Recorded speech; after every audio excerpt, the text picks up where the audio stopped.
Now Jinnah was going to be the Governor General of an independent country. He had to put the interests of the country before everything else. So when the Khan of Kalat came and spoke to Jinnah and said Pakistan should recognize Kalat as an independent country different from the other princely states, Jinnah was left in a very confusing situation. On the 15th of August, all princely states become completely and freely independent. So it doesn't really matter if before that they were Indian or non-Indian or they were foreign or local. The Khan of Kalat only later realized his great mistake, that just for the vanity of being recognized as a non-Indian state, he had lost the legal right, at least, of Quetta, Nushki and Nasirabad. Karim Shah worked on two very important Sardars in the Kalat Federation, which were the Gichki chief of Bakran, the Khan of Lasbela and the Khan of Haran. On the 27th of March 1948, there was a news item from All India Radio Delhi that the Khan of Kalat had officially approached the government of India to accede Kalat towards India. The Khan heard it in the evening broadcast at 9 p.m. and knew that Pakistan will attack the country and take it over by force. Now, when the Indian Independence Act came and all the princely states had the right to do whatever they wanted to do, the Khan of Kalat was very clear. Ahmed Yar Khan, already wanting to assert the independence of Kalat, now had his chance. He now declared that Kalat will remain an independent country and will only come into treaty relationships with friendly countries around it. He thought that since he had a long-term relationship with Jinnah, Jinnah would accept this situation and accept his stance. Now, what happened is very interesting.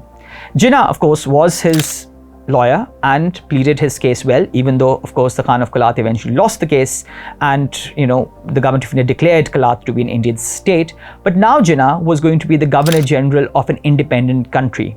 He had to put the interests of the country before everything else. So when the Khan of Kalat came and spoke to Jinnah and said Pakistan should recognize Kalat as an independent country different from the other princely states, Jinnah was left in a very confusing situation.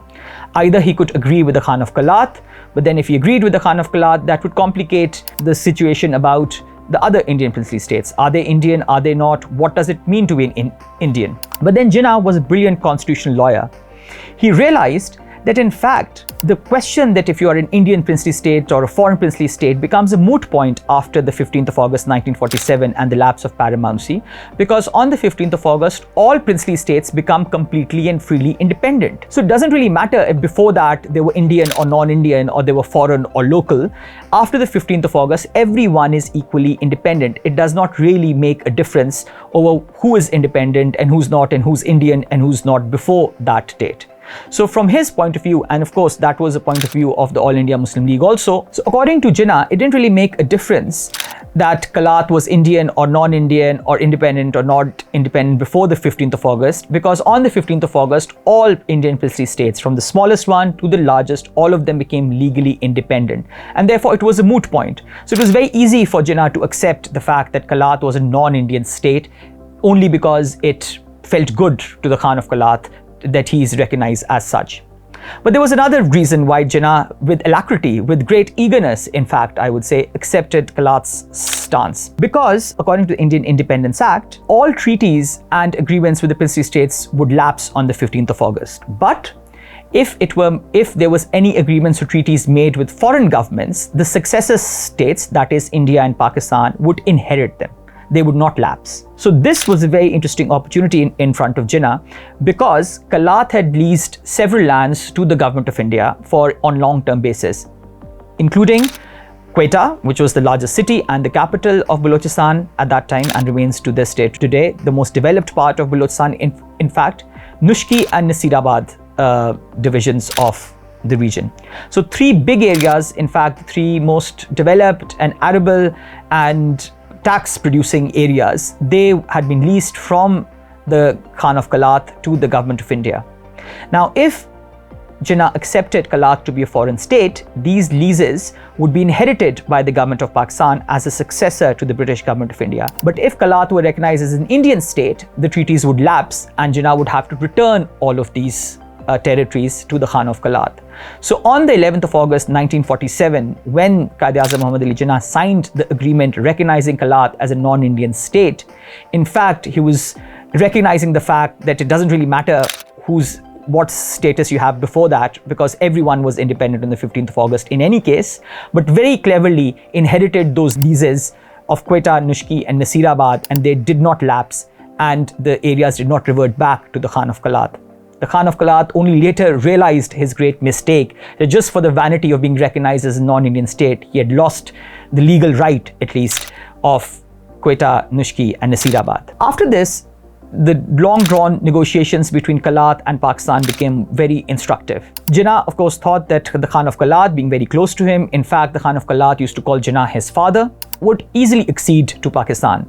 But on the 15th of August, the Khan of Kalat declared his independence and said Kalat will remain an independent princely state and might make some treaty arrangements with Pakistan. Jinnah was very displeased with that and wanted to talk to the Khan of Kalat, in fact, invited him to come to Karachi and speak to him. The negotiations remained inconclusive. The Khan of Kalat went back to Kalat, and questions continued over the future of the state. Meanwhile, the Khan of Kalat had done a very interesting thing. Right after the independence of Kalat on the 15th of August 1947, he had conducted a series of elections to two houses of parliament, as he called them, under the Government of Kalat Act 1947. These were the Darul Awam, the House of Commons, a directly elected chamber, and the Darul Umra, the House of Lords, which was all the tribal sardars of the Kalat region. And of course, elections were quickly held. There were no real voting lists. People gathered in an area and selected one of their leaders to the elections, but at least some form of representative government came into being. Now, when the Khan of Kalat had negotiations with Jinnah, he said that he must refer these cases, even though of course he remained the sovereign, he must refer the case of accession to Pakistan to the House of Commons and to the House of Lords and get their opinion on it, and only then decide. The discussions and deliberations at the House of Commons and the House of Lords are very instructive, and in my book I deal with them in great detail because they present a very interesting view on the emergence of Pakistan as a Muslim country, on the idea of Muslim nationalism, and on the sense of Baloch nationalism and belonging. I'll just quote one excerpt from one of the speeches there, just to give you an idea about what kind of questions were being raised at that time. So when the question over accession to Pakistan was discussed in the House of Commons, the Darul Awam, the leader of the Kalat State National Party, Ghaus Bakhsh Bazenjo, who of course, as you know, became subsequently a governor and chief minister in Balochistan, said this: "We have a distinct civilization. We have a separate culture like that of Iran and Afghanistan. We are Muslims, but it is not necessary that by virtue of our being Muslims, we should lose our freedom and merge with others. If the mere fact that we are Muslim requires us to join Pakistan, then Afghanistan and Iran, both Muslim countries, should also amalgamate with Pakistan. We are ready to have friendship with that country on the basis of sovereign equality, but by no means are we ready to merge with Pakistan." Now, this was a very significant thing, and it raised very important points about the fact that if you are a Muslim country, should you join Pakistan? Should all Muslim countries join Pakistan? What is the nature of the Muslim nationalism that Pakistan was championing at that time?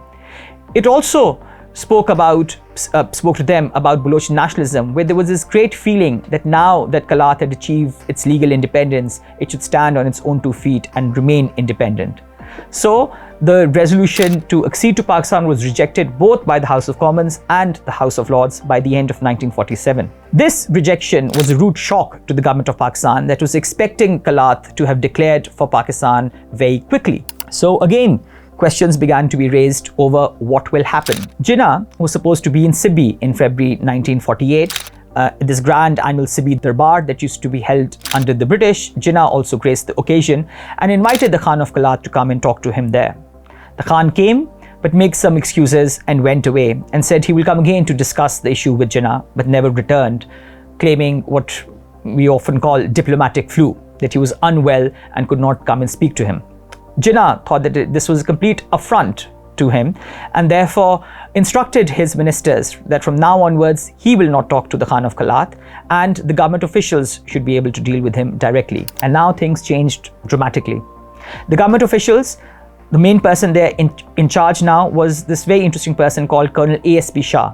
He was a joint secretary in the Foreign Affairs Ministry of Pakistan and had come in from the Indian political service that used to deal with the princely states in India. Colonel Shah interrogated the matter and understood that the Khan was personally saying that I am not against accession to Pakistan. It's my Sardars, it's my Darul Awam and Darul Umrah that were disagreeing and did not want to join Pakistan. Whereas he himself used to always say that he wants to join Pakistan. So what Colonel Shah came up with was a very clever strategy. He bypassed the Khan and went directly to the Sardars and lured them in and said, do you want to join Pakistan? If you join Pakistan, we'll give you X, Y, and Z, and you will have a lot more power and a lot more recognition. Colonel Shah worked on two very important Sardars in the Kalat Federation, which were the Gijki chief of Makran, the Khan of Lasbela, and the Khan of Haran. These three leaders, Colonel Shah said that we will recognize you as princes in your own right if you join Pakistan. Of course, as one can imagine, these three tribal elders were very much lured in by the idea of getting recognition as princes, of getting a privy purse from the government of Pakistan, and in the middle of March 1948, they with joy acceded to Pakistan. The joining of these three tribal elders meant that now Kalat actually was surrounded by Pakistan and became landlocked. Its landmass had shrunk by over 60 to 70%. And the Khan was now in a very untenable situation because he had claimed that the Sardars were the real stumbling block. But now the Sardars themselves were wanting to join Pakistan and lining up in Karachi for a recognition of title and some money.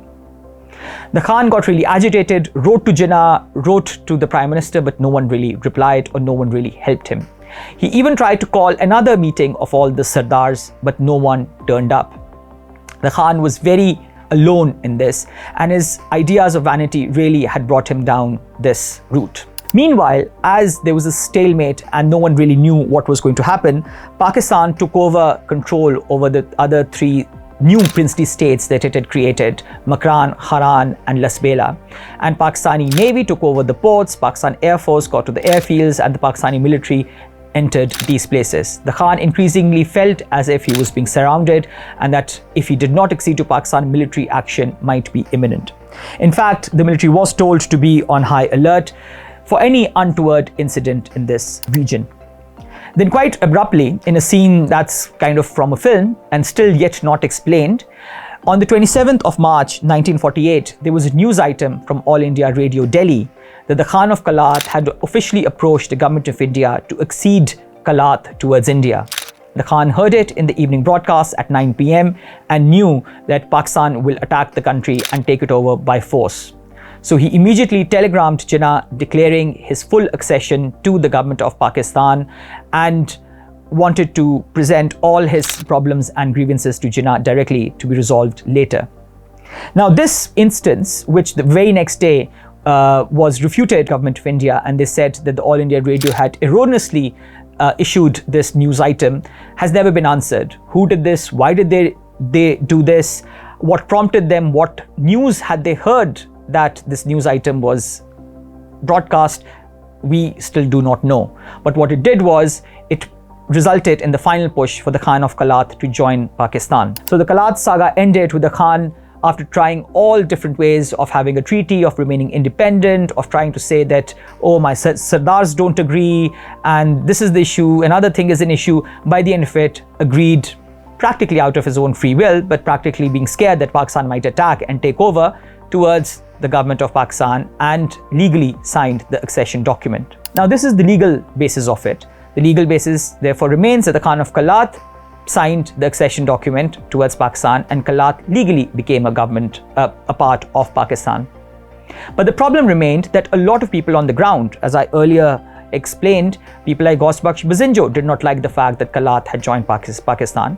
And the other leaders in the House of Commons who were part of this very important political party in Kalat, the Kalat State National Party, who did want to remain independent, were very unhappy with this. Another person who was very unhappy was the Khan's own younger brother, Prince Karim, who was the governor of Makran and had been dislodged by the government of Pakistan as it took over after the Gijki tribal elder joined Pakistan, was very unhappy also. He had been dislodged from Makran, he had nowhere to go, and he was very unhappy that the Khan had joined Pakistan and not remained independent. So Prince Karim and a few hundred of his followers then raised the first flag of insurgency and went off to Afghanistan and declared that they will not accept this accession of Kalat to Pakistan and will fight for Baloch independence. That was the first insurgency of Balochistan, and since then 5 insurgencies have taken place in Balochistan, all predicated on the argument that they do not accept the accession of Kalat to Pakistan. Now, as my work explains, and I've explained very succinctly here, legally speaking, the Khan of Kalat did accede to Pakistan. Yes, the Khan of Kalat was outmaneuvered. Yes, the Khan of Kalat was outsmarted by Colonel A.S.P. Shah and others. But this is what happens in realpolitik. This is what happens when countries are being forged and created. So, whereas there is no legal case, morally speaking, a lot of people made this accession questionable, and still it forms the basis of Baloch nationalism. A lot of the details of this, which of course in this podcast I can't really explain, and I'd request you to have a look at them and understand this in greater detail, especially by looking at the primary sources which I have quoted for the first time in the work.